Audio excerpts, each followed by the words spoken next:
You walk through the city on autopilot, and yet today something different happens. You see the thread that pulls your decisions. You hear the echo that repeats your thoughts. You stop your hand before the gesture that sabotages you. You observe the hidden patterns. You name them. You dismantle them with precise attention. You stop feeding them with fear and replace them with habits that hold you up. You train your mind like a living muscle. You breathe, you interrupt, you choose. You plant small actions that repeated change your character. In the end, you are not a slave to impulse. You are the craftsman of your life. And the city keeps spinning, but it no longer drags you. Why is this true?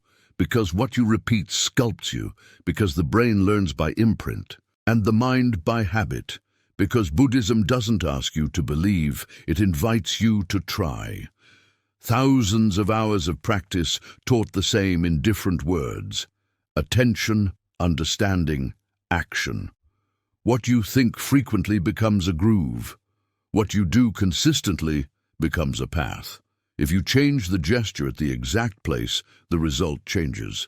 Unnecessary suffering is manufactured. Relief is trained. Begin. The city is a factory of impulses, lights, notifications, offers that promise instant relief. The common enemy has many names: rumination, haste, reflex anger, endless scrolling. The trick is ancient. If you don't see the pattern moves you. If you do see it, it starts to loosen. Imagine a dustless mirror. The first tool is attention. Attention isn't tension, it's soft clarity.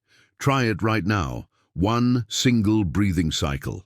Inhale and feel the air touch the nostrils. Exhale and watch the abdomen fall. That second of lucidity is a gold coin.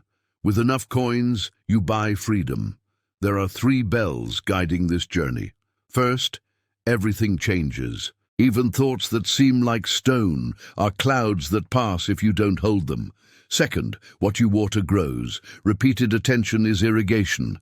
Third, you are not your thoughts. You are the awareness that sees them. If you believe every line that appears, you live at the mercy of an inner announcer with no filter. If you learn to watch, you choose which voice to amplify. Let's talk mechanism. A mental pattern forms like a catchy song. Stimulus, interpretation, emotion, action, reward. 5 steps, and they happen in a blink. What we train is to intervene at the right point. Sometimes at interpretation, sometimes at action, sometimes at reward. It's cognitive judo. With minimal force, you redirect the weight of inertia. Example 1. Procrastination. Stimulus, big task. Automatic interpretation. It's too much, I'll do it later. Emotion, anxiety. Action, open a social app. Reward, brief relief. New script. Shrink the task to a small brick. Set a gentle timer and take 2 breaths before starting. New reward. You count a victory, however small. Your system learns. That's no longer a monster. It's a series of steps I know how to take. Example 2. Anger in traffic. Stimulus. Someone cuts into your lane. Automatic interpretation. They're disrespecting me. Emotion. Fire. Action. Insult. Reward. Momentary discharge. New script.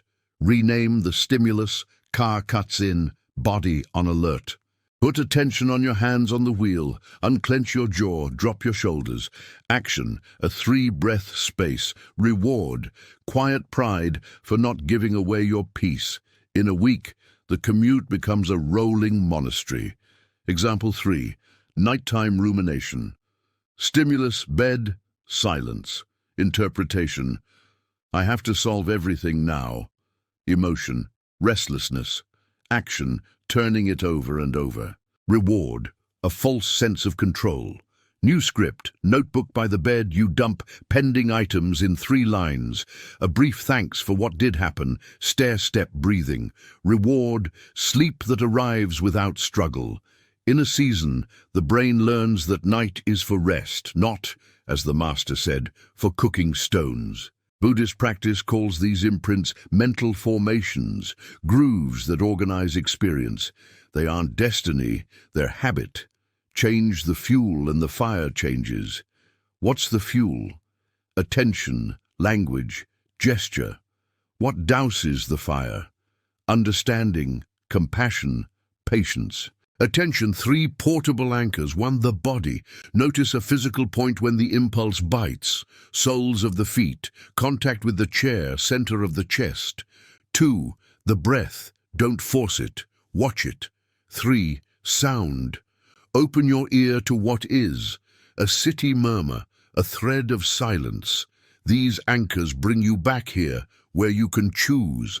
Language, inner words, frame the scene. Swap "I am like this" for "I am like this right now."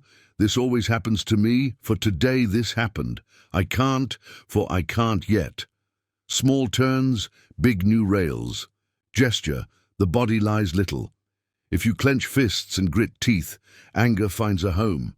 If you soften the belly and soften the gaze, you invite another emotion. Don't underestimate dropping your shoulders. It's applied philosophy. A simple and deep method to dismantle patterns. See, name, release, choose, sustain. See, locate the circuit without shame. Name, rumination, emotional hunger, perfectionism. Release, a long exhale, a micro smile. Choose, a small wise act available now. Sustain, repeat without drama. Repetition is the chisel. Mind your triggers. There are places, hours, and people that ignite your old script. It's not about blaming the world, it's about knowing yourself. If you know you buy with emotional hunger late at night, prep fruit beforehand. If a certain chat lights you up, decide connection windows. It's not neurotic control, it's intelligent care. The mind loves speed, but it learns better with rhythm. Hence 3 rhythms. Daily, strategic, emergency. Daily rhythm, monk in the city mini-habits. 1, upon waking, hand to heart, and a phrase, "Today I train my attention." 2, first glass of water. 1 sip without a screen, watching how it arrives in the body. 3, micro pause before opening messages. 1 conscious breath. 4, a moment to thank what's already okay, however minimal. 5, closing ritual. At day's end, 3 lines about 1 wise action you took and 1 you'll improve tomorrow. Strategic rhythm. Observation sessions. Once or twice a week, sit for 10 or 15 minutes. Dignified spine, eyes gently closed. Watch the mind like seeing a river from a bridge. Don't fight. Label softly, judgment or planning or memory or fantasy. It's a gym for seeing without being caught. When you finish, pick 1 pattern to work on that week, not 5. Scatter is the ego's old trick. Emergency rhythm, when the storm takes you. 4 steps. 1, stop physically even for 2 seconds. 2, locate the body and the farthest sound you can hear. 3, name out loud what you feel without adornment. Fear, rage, sadness. 4, ask, what is the wisest gesture available right now? Sometimes it's to drink water, sometimes to go for a walk, sometimes to ask for help. Clarity in crisis is prior training. That's why we practice when the sea is calm. The 3 poisons, greed, aversion, ignorance, feed the toughest patterns. Practical antidotes. To greed, concrete gratitude. To aversion, bodily tenderness. To ignorance, honest curiosity. Curiosity is not judgment in disguise. It's approaching your own experience like a loving scientist. Rumination is a factory of suffering. It feeds on what if and should. Cut technique. When you catch the same sentence for the 3rd time, say repetition and return to breathing. If a legitimate concern appears, schedule it. Tomorrow at such time, 15 minutes to think about this with pen and paper.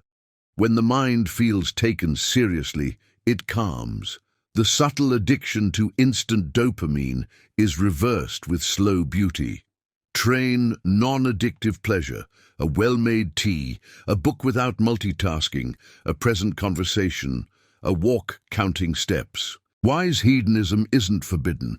It's cured of haste. Self-demand, that whip that promises excellence while stealing your peace, is disarmed with a double edge, clear standards and self-compassion. Self-compassion isn't an excuse, it's clean fuel. "I didn't manage it today, I'll train again tomorrow." That line holds more than 10 shouts. Perfectionism is fear of judgment turned into aesthetics. Swap perfect for in progress. Publish something that gives you a little blush. Courage is the antidote to the paralyzing ideal. A wise habit settles when you accept small, sustained wins over big, intermittent wins. In relationships, patterns often dance in mirrors. If every criticism lights you up, an old wound may be touched. Observe without blaming the other or yourself. Practice listening 10 seconds longer than usual. Repeat in your mind, "I don't need to defend against everything." If the bond hurts chronically and you can take distance, that too is a wise habit. Protect your flame. Attend to the body's secret language. Before a reaction, there's always a microsecond of contraction. Train yourself to feel it. It's the monastery bell. When it rings, you return to your anchor.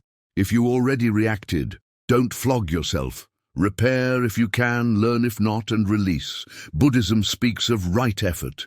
It isn't pressing harder, it's adjusting better. 4 moves.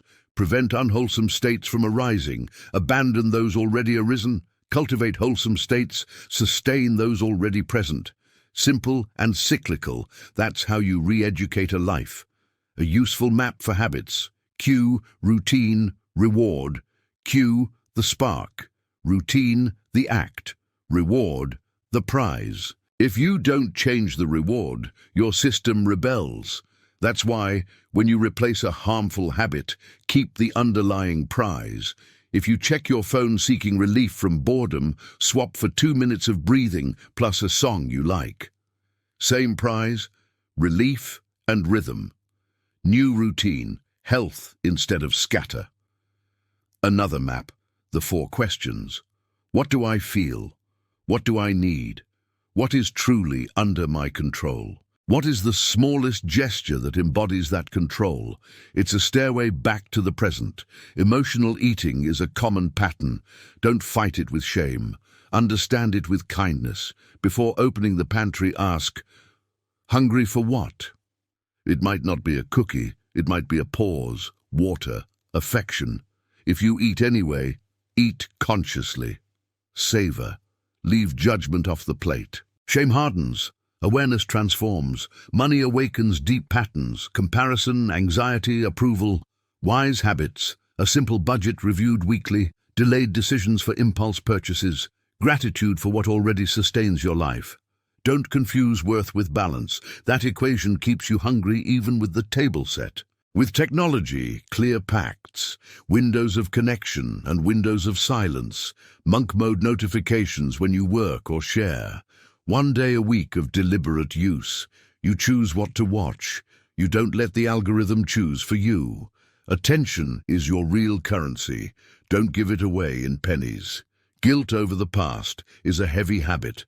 Lighten it with repair when possible and with learning when not. The line is humble. I saw it, I understand it, I won't repeat it. Make that promise before a witness if it helps. Shame wants secrecy. Responsibility wants light. When fear takes you, enlarge the container. Don't try to be brave by force. Try to be wider. Imagine the chest is a room that can host fear without handing it the keys. Box breathing, in, hold, out, hold, with gentle counts. Your system learns it can feel and keep choosing. Resentment is the habit of rekindling a wound. Forgiveness isn't denial. It's deciding not to carry embers. Sometimes you forgive with words, sometimes with distance, sometimes with time. Whatever the form, the reward is lightness. Bring small wonders into your day. Look at the sky between buildings. Hear a bird over the noise. Feel water in your hands as if for the first time. Humble beauty is medicine that re-educates desire toward the simple. Educated desire stops pushing you into expensive voids. When comparison appears, change the stage, from competition to community. If another advances, let their light illuminate you. Ask, what of their discipline can I imitate? Celebrating others' good is a habit that multiplies joy at no cost. Train patience as an active skill. It's not putting up with, it's understanding rhythms. If a seed takes time, don't shout at the soil. Adjust water and sun. Applied patience. Set kind reminders. Forgive your falls. Continue. Consistency, not intensity, wins the race that matters. Beware of cynicism, the elegant habit of not risking the heart. The cure is commitment. Do one valuable thing each day, even if no one watches. If you clean a corner, that corner cleans you. If you help someone, that action helps you.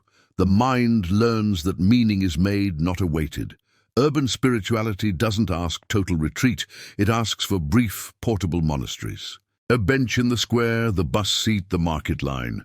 Those are your tatamis. 3 breaths, 1 wise question, 1 less impulsive gesture. At the end of the month, you're someone else with the same name. If you feel that nothing works, lower the bar. Today, just observe without blaming yourself. Tomorrow, add 1 long exhale before reacting. The day after, 1 kinder word to yourself. Behind all or nothing hides a perfect trap for not changing. The real path is built from discrete steps. Remember, you are not an infinite improvement project. You are a living being. Wise habits don't make you a machine. They make you fully human. When the body asks for rest, listen. When the heart asks to speak, honor it. Discipline without tenderness weakens. Tenderness without discipline dissolves. The art is their balance. If you live with others, design minimum agreements. Screen-free zones while eating, a stretch of authentic listening, rotating chores. You'll notice conflicts decrease, not by magic, but by the habit of respect. Repeated respect becomes atmosphere. If you work creatively, accept block as a season. Water the soil with consistency. Ugly pages, imperfect sketches, clumsy drafts. The pattern of creating switches on when you stop waiting for ideal weather. Do it anyway, gently, curiously, with humor. Celebrate returns. Don't measure your path by how many times you fall, but by how quickly and kindly you stand back up. That is your new pattern, returning to practice after each detour without drama. A life is transformed by that single repeated decision. There are stories that serve as mirrors. A master pours tea until it overflows. The visitor protests. The master says, "How can I show you anything if your cup is full?" Your patterns are that cup. Emptying isn't losing. It's making space for what serves. Another master, accused of something he didn't do, replies, "Oh, really?" and continues his practice. It isn't indifference. It's freedom from living hooked to others' judgments. The Buddhist eightfold path is not a creed, it's a manual. Right view, seeing that your habits are causes, not fate. Right intention, choosing the good as your north. Right speech, speaking without poison, including with yourself. Right action, simple coherence. Right livelihood, work that doesn't betray your heart. Right effort, kind consistency. Right mindfulness, remembering to return. Right concentration, training focus as a soft beam. Touch one and the others tune. There are days of setback. Don't turn a stumble into a prophecy. I stumbled today, I continue tomorrow. Sustained for a season, that line is worth more than any weekend summit. The mind believes what you do often, not what you swear with fury. When loss comes, your habits will be a net. The habit of breathing when it hurts. The habit of asking for help in time. The habit of not feeding stories that worsen the blow. The habit of honoring what you loved with actions that continue its light. In great pain, small habits hold you. If anxiety rises, anchor in the senses. Name 5 things you see, 4 you feel on the skin, 3 you hear, 2 you smell, 1 you taste. It isn't childish, it's biological. Your system lowers the alarm, then decide 1 small gesture that advances your day. Gentle movement fights the whirl. Make peace with silence. At first it unsettles, then it nourishes. Silence is the kitchen where hard patterns soften. Don't run from yourself. Stay a while. You don't swallow yourself whole. You savor with patience. Humor helps. Laughing at your mind when it dramatizes is like pulling a thorn without tearing skin. Here comes my inner soap opera. You smile, you breathe, you continue. The ego detests lightness. That's why lightness heals. It's useful to write your own short, clear, wise habits code. For example, I don't reply instantly when I'm upset. I don't argue with sleep. I don't negotiate my first glass of water. I don't consume what sickens my soul or body. I do celebrate the simple. I do rest without guilt. I do care for my word. Read it aloud every Monday. It's not a dogma, it's a compass. Remember the mind's biases. It sees the negative first to protect you. Gratitude doesn't deny danger. It balances the picture. 3 daily gratitudes are long-term treatment. In 3 months, you'll notice your attention catching beauty without being told. Don't fall in love with theory. Practice doesn't happen in books, but in the kitchen, the street, the office. Every everyday scene is a dojo. If you wash a dish with attention, you train presence. If you listen without interrupting, you train compassion. If you set boundaries without violence, you train wisdom. Repeat, and you will see the turn. From time to time, stop and look back without nostalgia. Which pattern no longer dominates you? In what gesture are you freer? Celebrate with something simple, a long walk, a call to someone who helped you, a bowl of fruit in the sun. Celebration is also a habit. Close your eyes for a moment and imagine your mind as a garden. There are weeds, haste, judgment, fear. There are flowers, patience, joy, courage. Don't hate the weed. Pull it calmly. Don't demand the flower to open today. Water it. Day by day, the garden will tell your story. Let's return to the beginning with new eyes. The city spins, the screens call, the impulse bites. You see, you name, you release, you choose, you sustain. One pattern falls, another is born. You become reliable to yourself. And when you are reliable to yourself, life trusts you back. Enter the final line soft and firm. You don't dominate the mind by force, you educate it with love. And love, repeated, becomes habit. Share this teaching with whoever needs it and subscribe to keep training together the art of living awake in the city.